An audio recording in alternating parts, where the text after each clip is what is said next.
Nah, Assalamualaikum warahmatullahi wabarakatuh. Kami dari kelompok 7 ingin mempresentasikan tentang judul merancang kuesioner yang beranggotakan Aulia Sidik Azizi, Suhira, dan Zeli.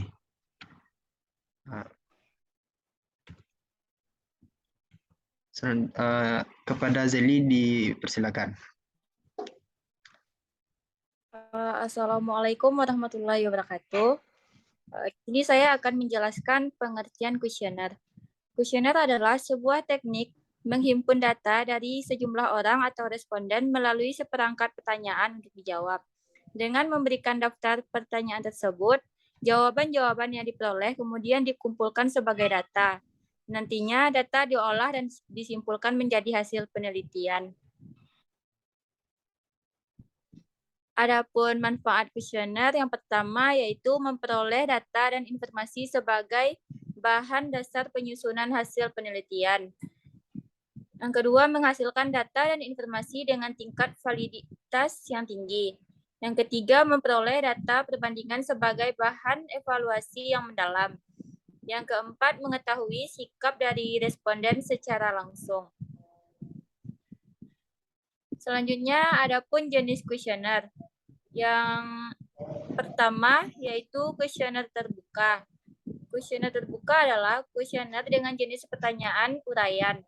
Dalam hal ini, responden perlu memberikan jawaban berupa pendapat atau penjelasan pada kolom kosong yang tersedia.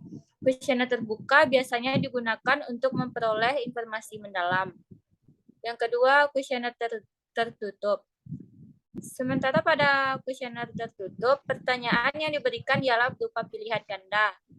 Dengan begitu, responden hanya dapat menjawab pertanyaan dengan pilihan yang tersedia.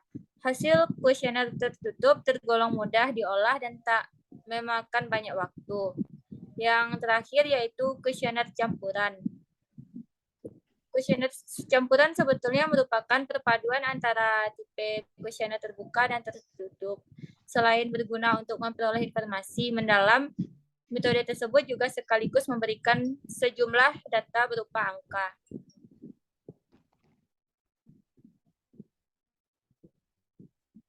Nilai kuesioner dalam riset pemasaran.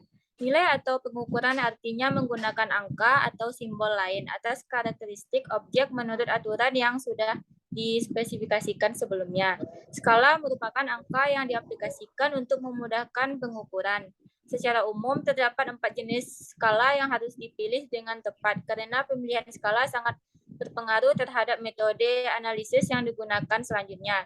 Pembagian skala pengukuran nominal, interval, ordinal, dan rasio. Skala nominal di mana angka hanya berperan sebagai tabel untuk mengidentifikasi dan mengelompokkan objek. Setiap nomor hanya diberikan ke hanya sebuah objek dan sebuah objek hanya mendapat satu angka yang mewakilinya.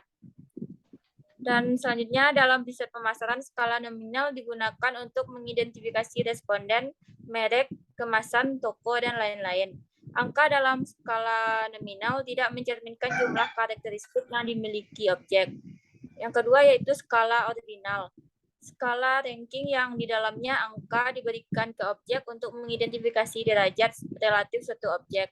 Skala ordinal memungkinkan peneliti untuk apakah sebuah objek mempunyai karakteristik yang lebih atau kurang dan dari beberapa objek lain, tapi bukan lebih banyak beberapa atau lebih sedikit berapa. Skala ordinal mengidentifikasikan posisi relatif bukan besarnya perbedaan antar objek dalam riset pemasaran. Skala ordinal digunakan untuk mengukur sikap, pendapat, persepsi, dan preferensi. Yang ketiga, skala interval. Di dalam skala interval, jarak yang setara secara numerik pada skala mewakili nilai setara karakteristik yang sedang diukur. Perbedaan 1 dan 2 sama dengan perbedaan 2 dan 3, sama dengan perbedaan 5 dan 6. Yang keempat yaitu skala rasio. Dalam skala rasio, peneliti dapat mengidentifikasi dan mengklarifikasi objek meranking objek, serta membandingkan interval atau perbedaan. Contoh 14 adalah 7 kali lebih besar dari 2. Contoh lainnya tinggi, berat, umur, dan uang. Dalam pemasaran, penjualan, biaya, pangsa pasar, jumlah pelanggan adalah variabel yang diukur dengan skala rasio. Terima kasih kepada Zeli. Terima kasih kepada Zeli. Selanjutnya desain kuesioner yang akan dibacakan oleh saya sendiri. Secara garis besar, proses pembuatan kuesioner terdiri dari yang pertama menerjemahkan kebutuhan data ke dalam bentuk pertanyaan, yang kedua memeriksa bentuk pertanyaan, yang ketiga memeriksa bahasa dan relevansinya,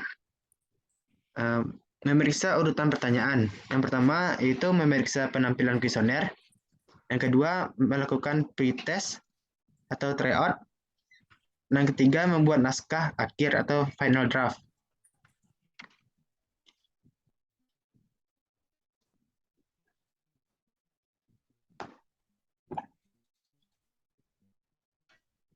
Bentuk pertanyaan dalam kuesioner. Pertanyaan terstruktur atau fixed response. Jawaban atau pilihan jawaban atau kategori jawaban sudah tersedia. Pertanyaan dikotomi, jawabannya hanya ya atau tidak. Apakah Anda pernah melihat iklan obat batuk ABCD di TV? Pertanyaan multi kategori. Pilihan jawaban berupa kategori telah disediakan.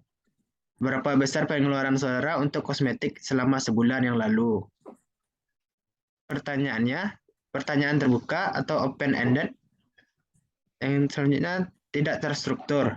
Responden bebas memberikan jawaban.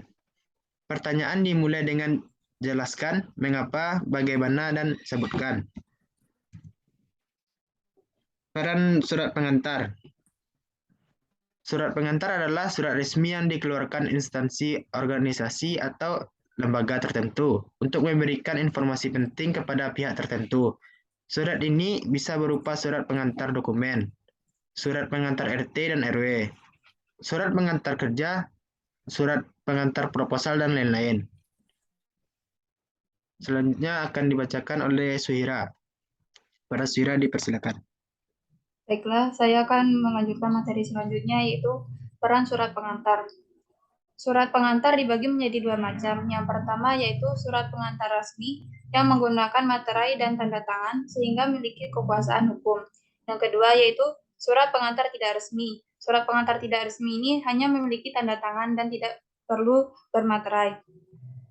Adapun peran atau fungsi dari surat pengantar yaitu satu, sebagai formalitas dan kesepakatan dalam lingkungan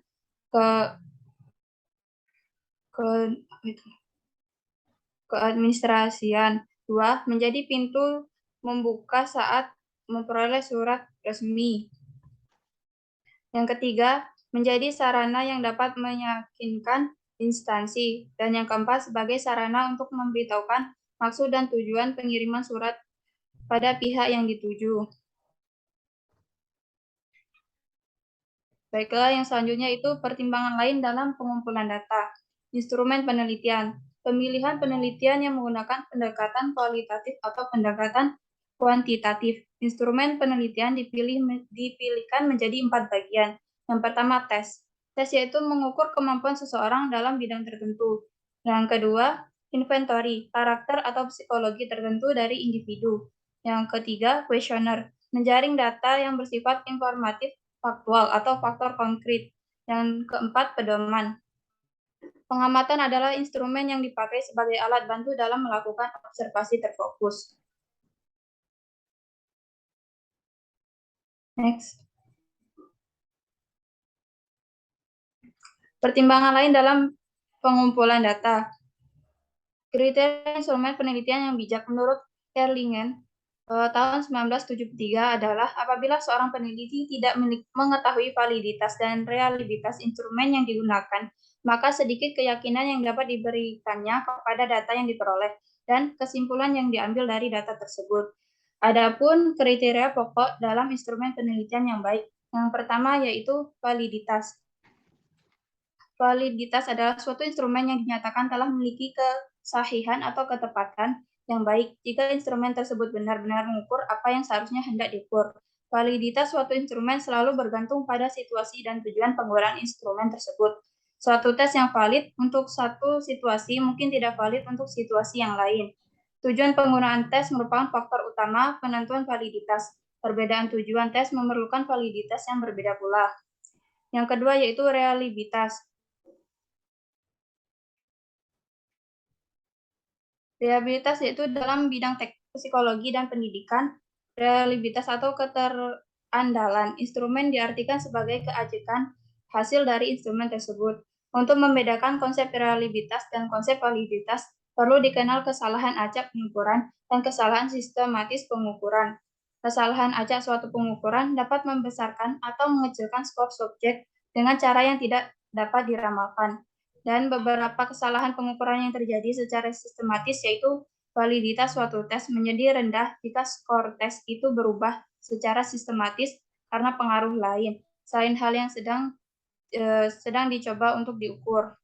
Dan yang terakhir yaitu praktikabilitas.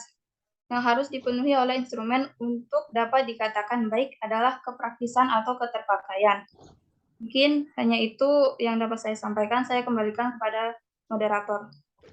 Terima kasih kepada Suira. Mungkin dengan berakhirnya video presentasi ini, itulah yang dapat kami sampaikan. Jika ada kesalahan kata, mohon maaf. Assalamualaikum warahmatullahi wabarakatuh.